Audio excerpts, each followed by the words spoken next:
Regard sur l'actualité. Regard sur l'actualité.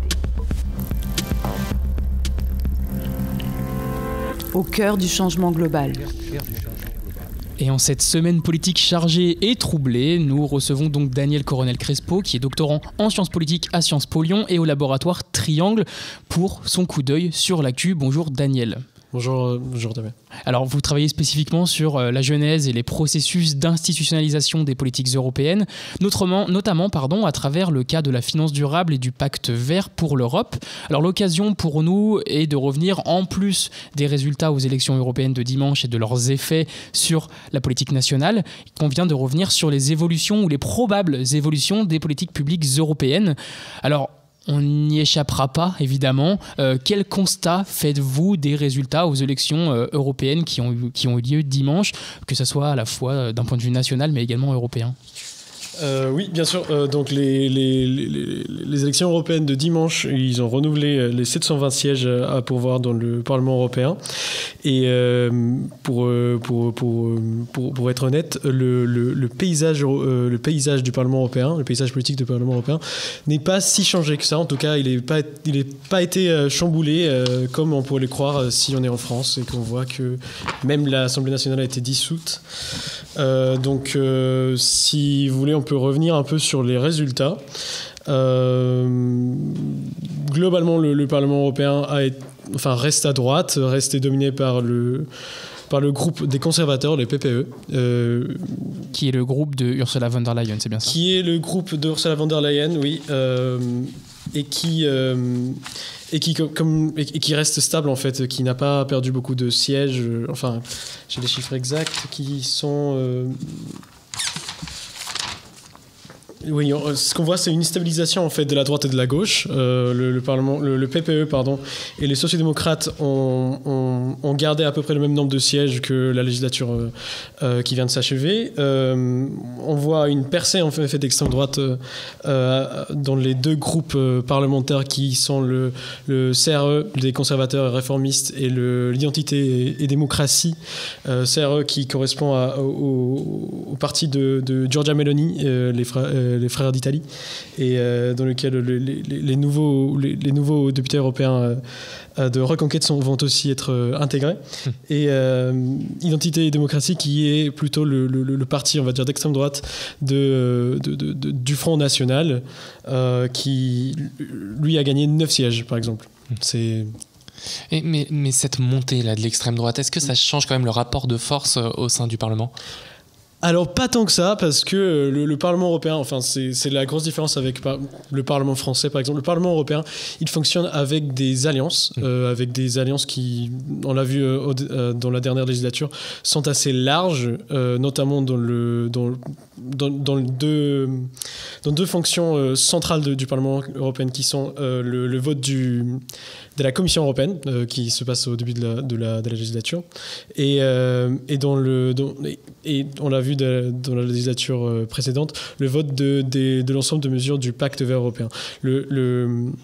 L'alliance dont je vous parle et qui a élu qui a passé la plupart des mesures qui ont été présentées dans la législature précédente dans le cadre du pacte vert, était une alliance qui allait des sociodémocrates passant par les Verts, les centristes de Renew et le conservateur du PPE.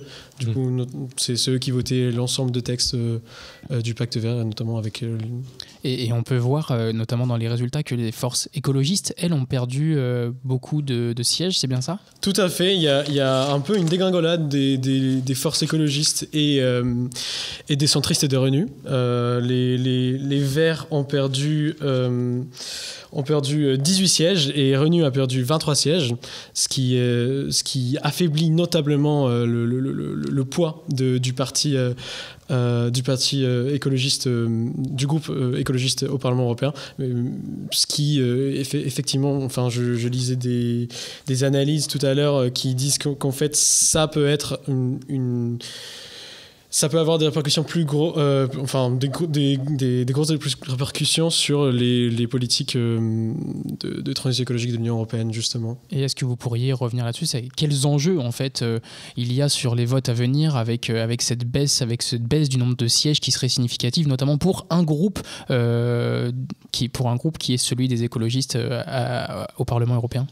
Bien sûr, comme je vous ai dit, les écolos ont participé à cette alliance qui a passé la plupart des textes proposés dans le cadre du pacte vert.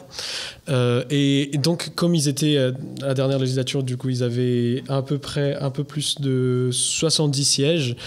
Ils étaient la troisième force politique du Parlement dans la législature passée, ce qui signifiait un poids conséquent dans les débats parlementaires, notamment au début de la législature. C'est ce qui a en partie impulsé même la rédaction de tout un plan qui est titanesque, qui est le pacte vert, finalement, qui est un plan de politique publique qui est toujours inachevé, mais qui est vraiment un chantier titanesque. Et en fait, le fait que le groupe parlementaire des Verts était c'était son plus haut score la législature dernière, ça a joué, en fait, ça a même causé, donné, c'était une des conditions qui a donné naissance au pacte vert, finalement. Alors, avant de revenir peut-être plus en détail sur les politiques publiques, notamment environnementales, qui ont été passées et auxquelles on peut s'attendre par la suite avec cette nouvelle législature. Est-ce que l'on peut revenir peut-être un petit peu plus sur le fonctionnement de ce Parlement-là et même sur le fonctionnement de l'Union européenne? Quelle est la place du Parlement entre le Conseil et la Commission? Quel est le rôle ensuite de ces députés? Est-ce que vous pouvez nous expliquer un petit peu tout ce fonctionnement-là législatif? Bien sûr. Le fonctionnement législatif de l'Union européenne passe par ce qu'on appelle le triangle institutionnel, c'est-à-dire la Commission, si on peut imaginer un triangle. La Commission serait en tête, c'est la Commission qui propose les directives, le projet des règlements européens. Et ensuite, il y a deux co-législateurs qui sont le Conseil des ministres de l'Union européenne et le Parlement européen. En sa qualité de co-législateur, le Parlement européen négocie en fait avec le Conseil des ministres, qui est le représentant des gouvernements de l'Union européenne, la plupart des textes qui sont présentés par la Commission européenne. Si vous voulez, le Parlement européen est vraiment le corps représentant des citoyens européens, dans le sens où il est même élu au suffrage universel, alors que le Conseil, il représente les intérêts des gouvernements, parce qu'il rassemble les chefs d'État et les gouvernements des États membres. Et donc on voit au Parlement on a une majorité qui reste plutôt conservatrice avec une forte montée de l'extrême droite. Qu'en est-il justement des deux autres chambres, du coup, je ne sais pas si on peut appeler ça des chambres d'ailleurs, mais des institutions. Des institutions, voilà, de l'Union européenne, de leur couleur politique. Alors, comme je vous ai dit, un des rôles centraux du Parlement européen est l'élection, en tout cas la confirmation de la Commission européenne. Et la Commission européenne est un corps collégial de commissaires. Ce sont 27 commissaires, un commissaire par pays membre, qui sont chargés d'un portefeuille. Vous le connaissez, il y a le commissaire Thierry Breton, par exemple, qui est français, et lui, il est chargé du marché intérieur. Il y a un commissaire par portefeuille. On peut le... C'est un peu comme les ministères en France, on va dire. Voilà. Et donc, le Parlement européen, une des premières actions du Parlement européen est de confirmer, en fait, la Commission européenne, qui est présentée, elle, par le Conseil de l'UE. Le Conseil de l'UE, on ne doit pas le confondre avec le Conseil des ministres de l'UE. Le Conseil de l'UE, ce sont les chefs d'État, c'est-à-dire les présidents français, les premiers ministres espagnols et la première ministre italienne, qui se réunissent 2 fois par an pour fixer les règles, les lignes directrices de la politique européenne. Donc, après les élections européennes, il y a un Conseil de l'UE où le Conseil propose un candidat à la présidence de la Commission européenne. En 2019, ça a été Ursula von der Leyen. Et ce candidat se charge de former une sorte de gouvernement qui sera la Commission européenne, et donc le rôle du Parlement est de confirmer ce collège de commissaires. Et est-ce qu'on peut voir donc cette reconduction du PPE comme premier parti européen, une forme de reconduction vers le fait que Ursula von der Leyen reste à la Commission, directrice, présidente de la Commission. En 2019, Ursula von der Leyen a été élue. D'abord, il faut savoir que le vote pour le président de la Commission européenne est non nominatif. Du coup, on ne peut pas savoir qui a voté pour qui, enfin, s'ils ont voté pour ou contre Ursula von der Leyen en 2019. Mais en tout cas, Ursula von der Leyen a été élue grâce à une alliance du PPE et des sociodémocrates. Et le pacte vert était une des conditions. En tout cas, Madame von der Leyen s'était exprimée quelques jours avant le vote qui s'est passé en juillet 2019. Elle s'est exprimée sur son souhait de dresser un programme des politiques publiques ambitieux pour l'Union européenne, et notamment pour répondre aux accords de Paris 2016 et aussi aux mobilisations qu'on avait à l'époque en 2019. Et justement, le fait que, vous le disiez tout à l'heure, le fonctionnement du Parlement européen, il fonctionne avant tout par des alliances. Donc, dans la précédente législature, le PPE et les partis conservateurs s'alliaient plutôt aux centristes, voire aux écologistes pour formuler des politiques publiques. Aujourd'hui, est-ce que ça ne fait pas craindre le risque justement que ce parti majoritaire aille plutôt s'allier au parti d'extrême droite et donc propose des politiques beaucoup plus dures et beaucoup plus à droite que ce qui était déjà le cas auparavant? Je pense que ça pourrait être ça peut être une crainte en fait, tout à fait, parce que il faut savoir que les deux groupes d'extrême droite, les conservateurs réformistes et Identité et démocratie, il y a des parlementaires à l'intérieur de ces groupes qui sont eurosceptiques et qui notamment se sont opposés pratiquement sur toutes les mesures du pacte vert, et même on le voit avec des élus, les candidats d'extrême droite, Front National, Reconquête ici en France, ils ont même mobilisé la rhétorique ils ont érigé l'Union européenne et les mesures écologiques et les politiques publiques écologiques de l'Union européenne comme une sorte de bouc émissaire qu'on devrait... C'est ce que disait par exemple j'ai entendu Jordan Bardella parler sur les normes de reporting de durabilité de l'Union européenne. Il a dit que c'était en fait un fardeau réglementaire, ce fardeau réglementaire, ce Bruxelles qui impose des normes qui sont impossibles à tenir ou qui sont juste trop lourdes. Donc en effet, s'il y avait une alliance entre le PPE et les partis d'extrême droite de l'hémicycle, il faudrait qu'ils fassent une sorte de concession parce que le PPE, ils sont pas du tout eurosceptiques. C'est-à-dire, ils sont conservateurs, c'est un parti de droite, mais on va dire que c'est plus une droite de gouvernement qui ne bloquerait pas toutes les politiques relatives au pacte vert, par exemple. Et avant de revenir sur ce qui pourrait changer sur le pacte vert avec ce nouveau Parlement, est-ce que vous pouvez juste revenir sur les ambitions principales de ce pacte vert avant de pouvoir savoir ce qui va changer derrière? Bien sûr, le pacte vert il a été présenté donc en 2019, comme je vous ai dit, comme un programme des politiques publiques très ambitieux, notamment pour se conformer aux engagements de l'Union européenne que l'Union européenne avait pris que les États membres ont pris lors des accords de Paris de 2016. La mesure emblématique centrale du pacte vert est cette loi européenne sur le climat qui fixe un objectif pour l'économie et pour le continent européen de moins de 55% des émissions des gaz à effet de serre d'ici 2030 et une neutralité carbone totale, c'est-à-dire neutralité, que le continent européen soit neutre en carbone d'ici 2050. Donc pour accomplir ces objectifs, le pacte vert propose plus de 50 mesures législatives ces mesures législatives sont des règlements, des directives qui essayent de justement amener la durabilité, amener une économie durable sur le continent européen. Donc, comme je vous ai dit, c'est vraiment Madame von der Leyen, elle parlait du moment d'homme sur la Lune. Elle disait c'est notre moment de l'homme sur la Lune pour nous les Européens. Donc c'est pour illustrer vraiment l'ambition de ce pacte vert qui a été en quelque sorte mis un peu à l'écart après deux séquences qui ont touché un peu tout le monde, qui sont la guerre en Ukraine et le Covid, la crise du Covid.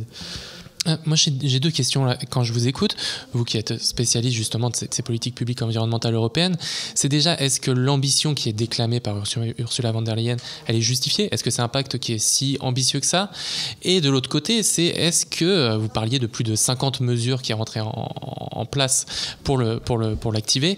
Est-ce que cette lourdeur administrative qui est dénoncée justement par une grande partie de la classe politique et qui n'est pas que de l'extrême droite, on sait que même Macron, par exemple, et son gouvernement a pu dénoncer cette lourdeur européenne.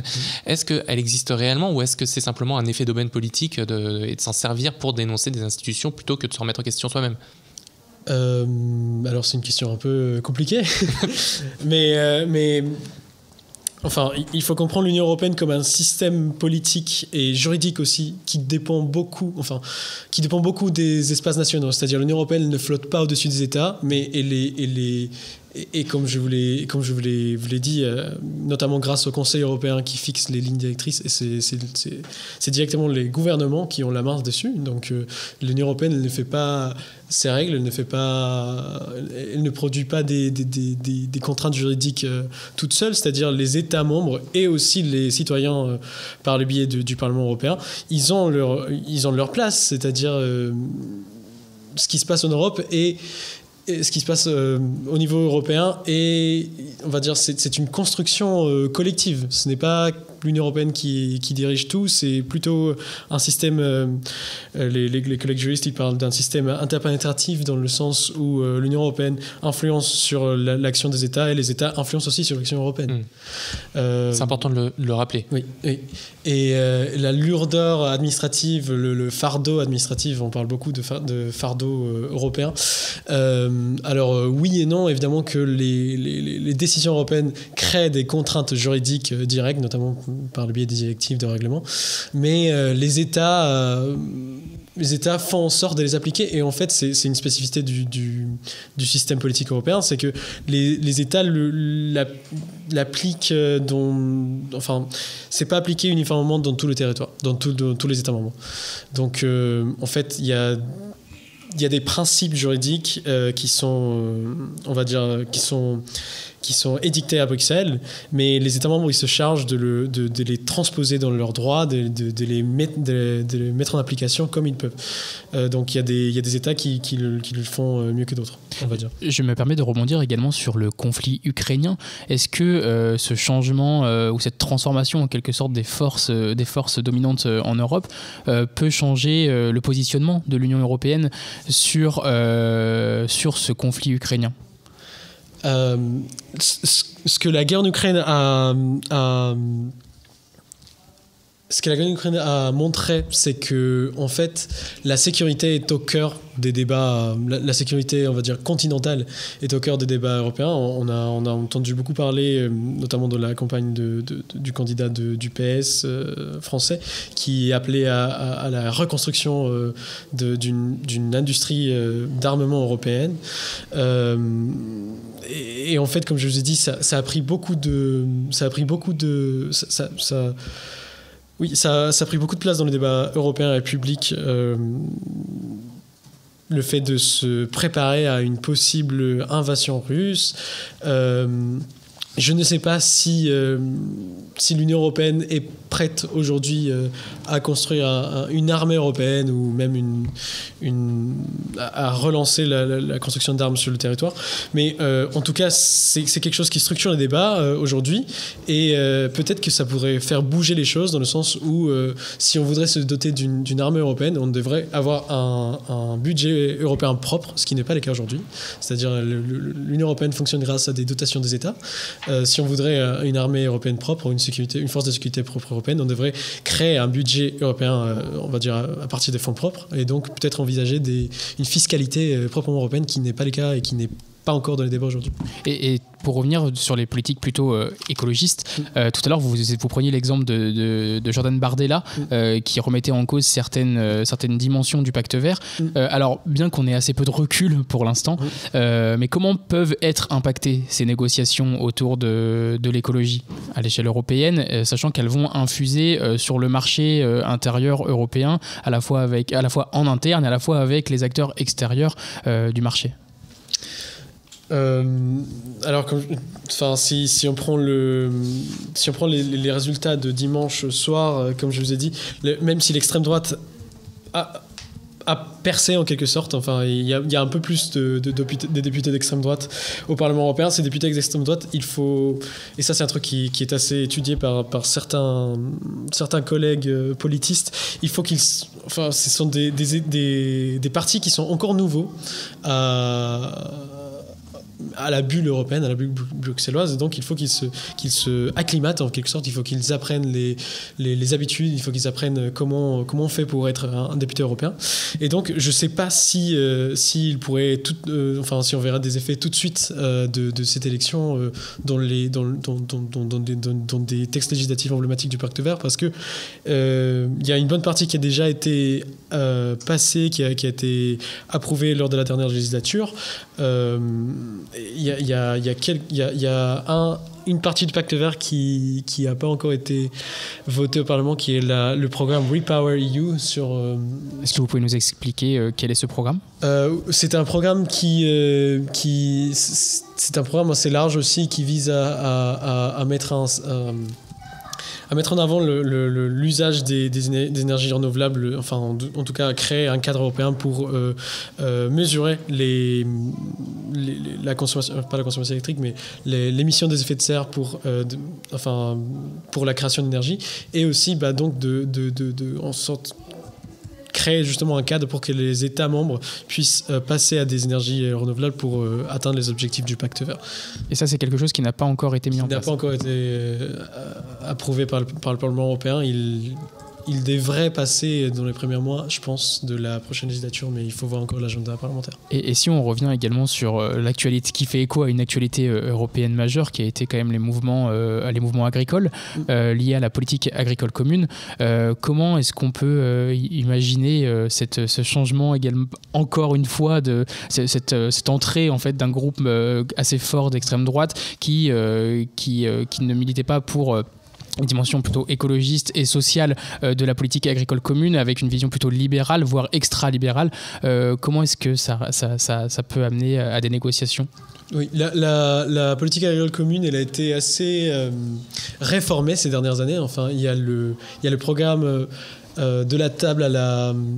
de la ferme à la table, de la ferme à l'assiette, je pense, qui notamment mettait en place certaines contraintes de l'usage des pesticides, il me semble, de certains pour l'alimentation. Et en février 2024, donc suite aux manifestations qu'on a vues des agriculteurs, même à Bruxelles, la commission von der Leyen sortante s'est engagée à reformer cette PAC. Donc je ne pouvais pas vous dire comment ça va se passer, mais en tout cas, on va avoir une réforme, on va avoir les débats autour de cette PAC. Et je ne sais pas si les candidats d'extrême droite, les nouveaux députés des groupes d'extrême droite vont forcément peser beaucoup sur ces débats, quoi. Ça me pose tout de même une question. On entend souvent cette critique d'une Europe qui serait davantage une Europe économique, une sorte de grand marché. Est-ce que là, avec ces changements, avec ces forces politiques divergentes, avec un spectre qui s'élargit, mine de rien, avec 3 forces dominantes en quelque sorte, est-ce que ça va amener peut-être à repenser l'Europe d'un point de vue, pour penser une Europe politique davantage qu'une Europe économique ? Ça dépend de ce que vous entendez par politique. Parce que, bon, si c'est vrai que la construction européenne a été d'abord une construction d'un marché unique, les principes de la construction européenne, le libre-échange, la libre circulation ont été toutes... c'est ce qui a été mis en avant depuis l'après-guerre.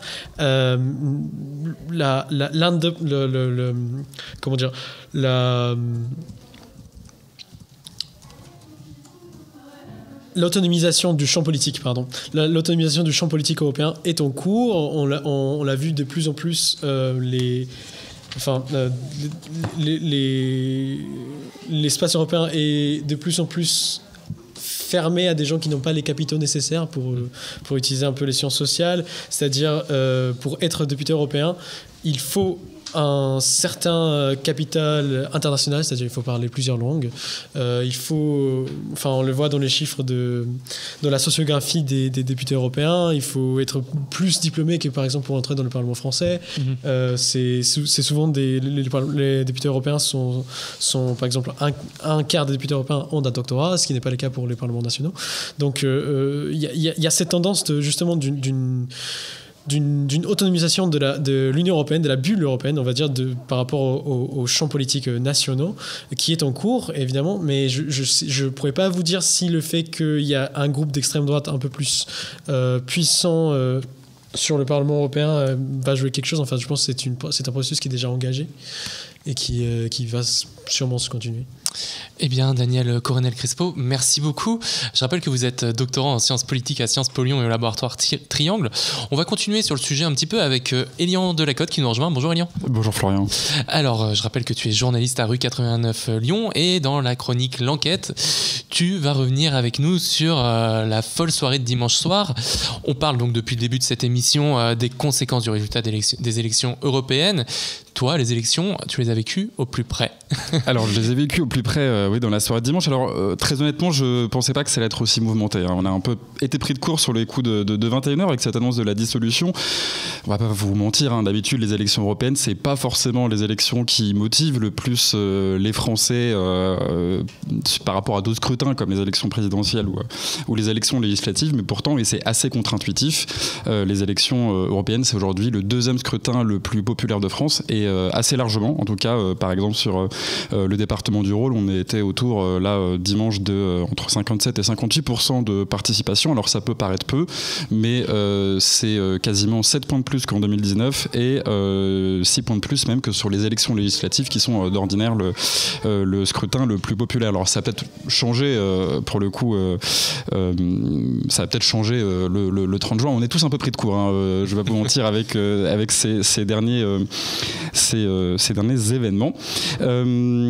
L'autre point évidemment qui a été surprenant, qui nous a surpris même si les sondages l'attendaient, c'est la vague Rassemblement National qui s'est emparée du département du Rhône. Pour vous donner un chiffre qui est assez surprenant, c'est le seul mot que je peux trouver pour être le plus journalistique possible, c'est qu'aucune commune toutes les communes du Nouveau-Rhône, le Nouveau-Rhône c'est le département du Rhône moins la métropole de Lyon, ont placé le Rassemblement National en tête. Donc aucune commune n'y a échappé. C'est plutôt surprenant. Et donc dans l'agglomération lyonnaise, oui, il y a d'autres enseignements, c'est que la gauche est en nette progression malgré l'échec des écologistes, mais évidemment même si ça se voit pas sur les cartes parce que c'est la métropole de Lyon est souvent colorisée en rose ou en jaune, le Rassemblement National a réalisé une percée historique. Et pour vous donner un exemple, dans le 6e arrondissement de Lyon, près d'un quart des électeurs ont voté pour des partis d'extrême droite. Mais on parle quand même souvent du clivage entre ville et campagne. Est-ce qu'il se vérifie dans le Rhône ? Alors à première vu, oui, la lecture de la carte des résultats des élections européennes est assez limpide. À l'échelle nationale, comme dans le département, les campagnes et les villes moyennes ont voté Rassemblement national et les grandes villes ont voté à gauche. Alors j'exclus bien sûr Nice et Marseille, mais ça on commence à être habitué. Quand on parle de pourcentage, la vague bleu marine elle est impressionnante, mais c'est encore plus vrai quand on regarde les valeurs absolues, parce que comme je l'ai déjà dit, on a eu 7 points de participation en plus. Et donc le Rassemblement national a gagné 65 000 voix supplémentaires dans le Rhône par rapport aux élections européennes de 2019. Il totalise 23,66% des suffrages contre un peu moins de 17% en 2019. Et au global, l'extrême droite, donc si on ajoute les votes RN et les votes Reconquête en 2024, l'extrême droite enregistre 91 000 votes supplémentaires dans le département. C'est vraiment énorme. Et en mettant la loupe sur Lyon, on se rend compte que la situation n'est pas forcément plus rose dans l'agglomération.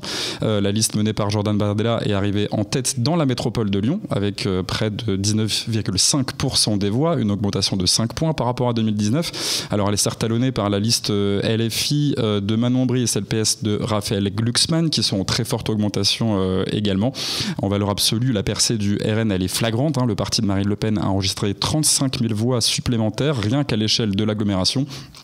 LFI, eux, gagnent également 60 000 voix, le PS 50 000 voix par rapport à 2019. La débandade, on le sait, elle vient de la majorité présidentielle, puisque la coalition autour d'Emmanuel Macron a perdu 44 000 voix dans l'agglomération, et ce, alors qu'on a quasiment eu 85 000 électeurs supplémentaires qui se sont rendus aux urnes.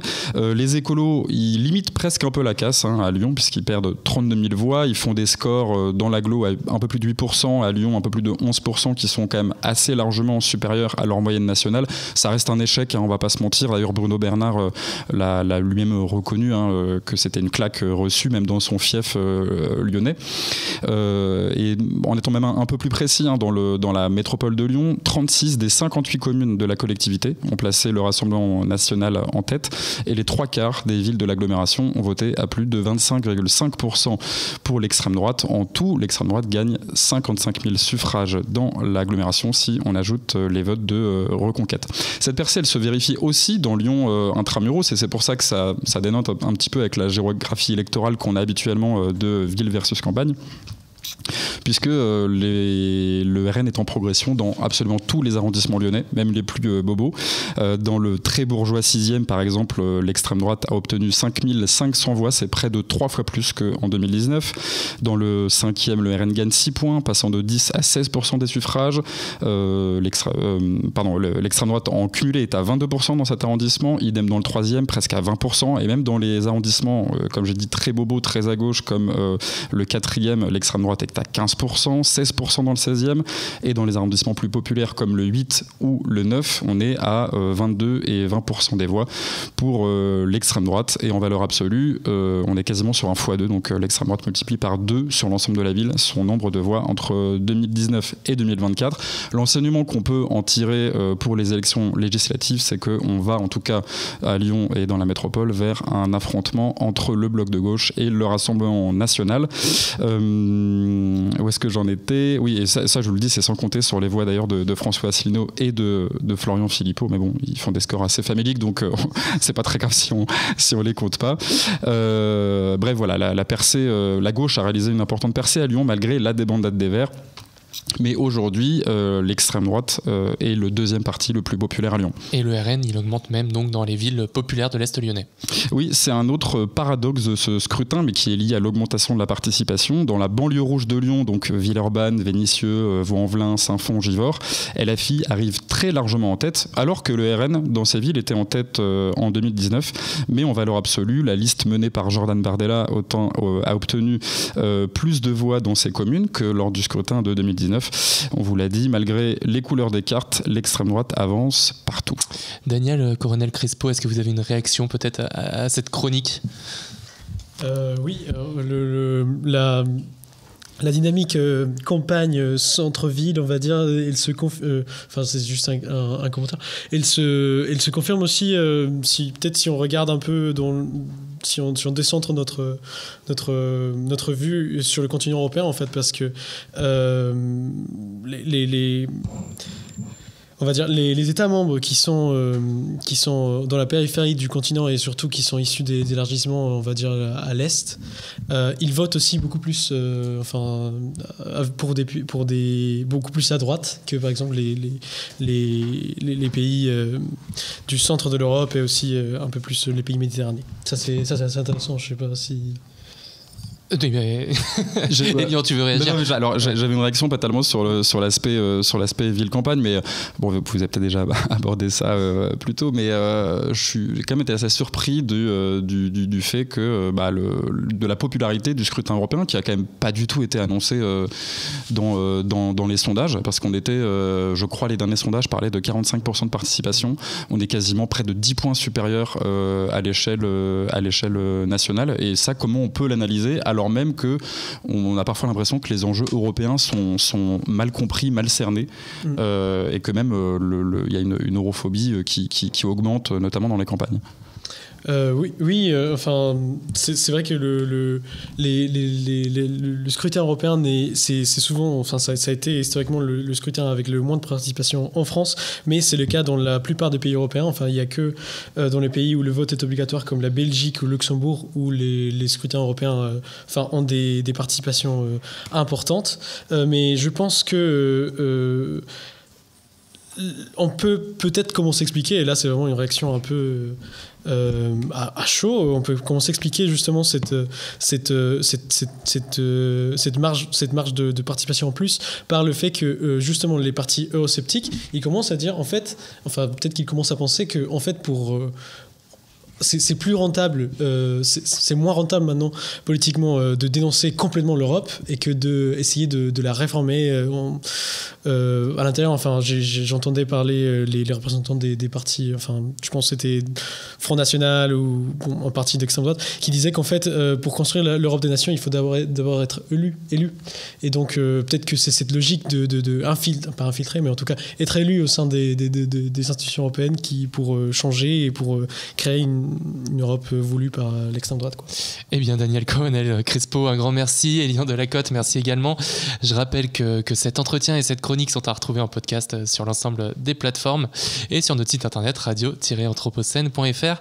Nous, on fait une petite pause musicale et puis on se retrouve juste après pour Énergie, la chronique de Virginie Chaput.